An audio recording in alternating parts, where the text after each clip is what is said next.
Selamat datang di video ini, di mana kita akan membahas beberapa isu penting yang terkait dengan pelaksanaan tugas dosen di lingkungan Fakultas Kedokteran, khususnya dalam kaitannya dengan manajemen ASN dan penerapan Smart ASN. Seperti yang kita tahu, tugas dosen tidak hanya mencakup pengajaran, tapi juga penelitian, pengabdian masyarakat, dan bahkan tugas administratif. Namun, dalam pelaksanaan tugas ini, banyak kendala atau isu yang muncul dalam video ini. Saya akan membahas 5 isu yang relevan dengan pelaksanaan tugas dosen. Kemudian kita akan menganalisis dampak dari isu tersebut. Dan terakhir, kita akan mengusulkan solusi kreatif untuk mengatasinya. Isu pertama yang akan kita bahas adalah beban kerja dosen yang seringkali terlalu tinggi dan tidak seimbang. Banyak dosen yang terbebani oleh tugas administratif, pengajaran, penelitian, serta pengabdian masyarakat. Hal ini menyebabkan alokasi waktu yang tidak proporsional untuk setiap tugas. Kondisi saat ini. Saat ini, beban kerja ini masih belum terdistribusi dengan baik, yang mengakibatkan kualitas pengajaran dan penelitian seringkali terpengaruh. Kondisi ideal. Kita mengharapkan beban kerja yang lebih terdistribusi secara adil, sehingga dosen dapat lebih fokus dalam setiap peran tanpa harus merasa kewalahan. Isu kedua adalah kurangnya dukungan fasilitas untuk penelitian. Banyak dosen tidak memiliki akses ke fasilitas atau dana yang memadai untuk melakukan penelitian yang berkualitas. Kondisi saat ini. Di banyak universitas, fasilitas penelitian masih terbatas, yang berdampak pada rendahnya produktivitas penelitian. Kondisi ideal. Dukungan fasilitas dan pendanaan penelitian harus diperbaiki untuk memungkinkan dosen lebih produktif dan inovatif dalam penelitian mereka. Isu ketiga adalah kesulitan menyeimbangkan pengajaran daring dan luring. Setelah pandemi, banyak institusi mulai mengadopsi metode pengajaran hybrid, namun menyeimbangkan kedua metode ini menjadi tantangan tersendiri. Kondisi saat ini. Pengajaran daring terkadang kurang efektif karena minimnya interaksi langsung, sementara pengajaran luring sering terhambat oleh keterbatasan sumber daya. Kondisi ideal. Kita butuh keseimbangan yang lebih baik antara pengajaran daring dan luring, didukung oleh teknologi yang tepat dan strategi pengajaran yang adaptif.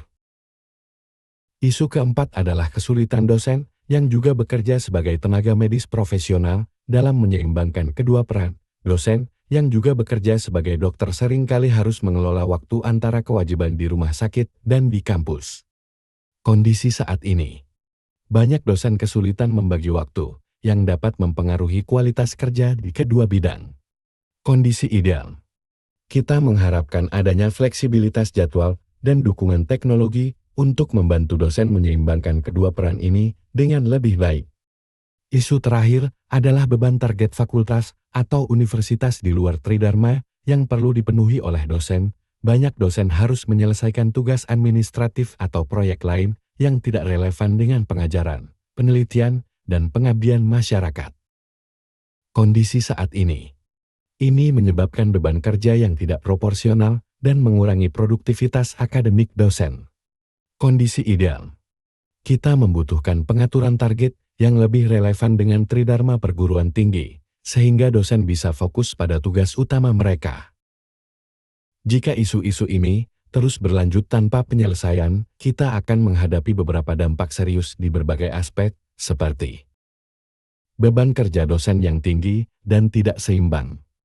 Dosen akan terus mengalami kelebihan beban kerja, yang menyebabkan stres dan menurunkan produktivitas. Hal ini bisa berdampak pada kualitas pengajaran dan penelitian yang berkurang, yang pada akhirnya berdampak negatif terhadap kepuasan mahasiswa serta hasil riset yang kurang maksimal.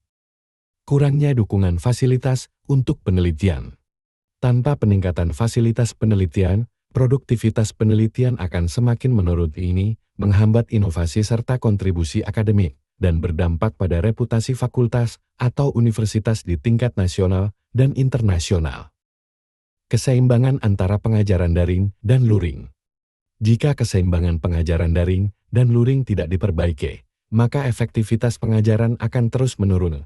Mahasiswa tidak akan mendapatkan pengalaman belajar yang optimal, yang bisa berdampak pada penurunan kualitas lulusan di masa depan.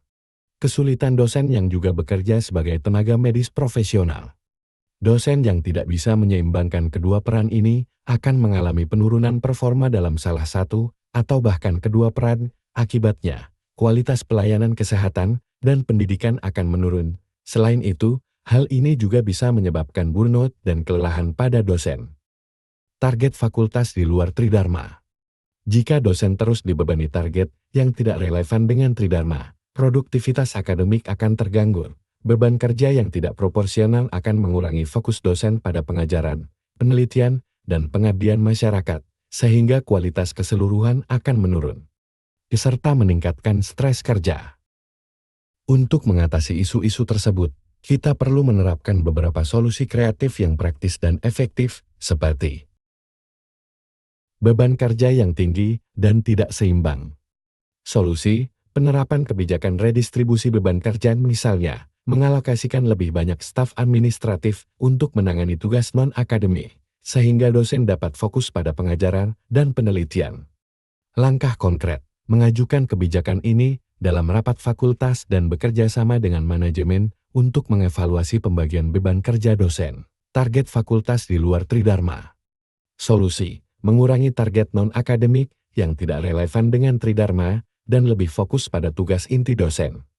Langkah konkret, mengajukan revisi kebijakan di tingkat universitas untuk menyesuaikan target dosen dengan Tridharma dan mengurangi beban kerja non-esensial yang tidak mendukung pencapaian akademik. Terima kasih telah menonton video ini. Saya harap pembahasan ini dapat memberikan wawasan tentang pentingnya manajemen ASN dan sistem ART-ASL dalam meningkatkan efektivitas pelaksanaan tugas dosen. Jangan lupa untuk meninggalkan komentar dan diskusi di bawah. Sampai jumpa di video berikutnya.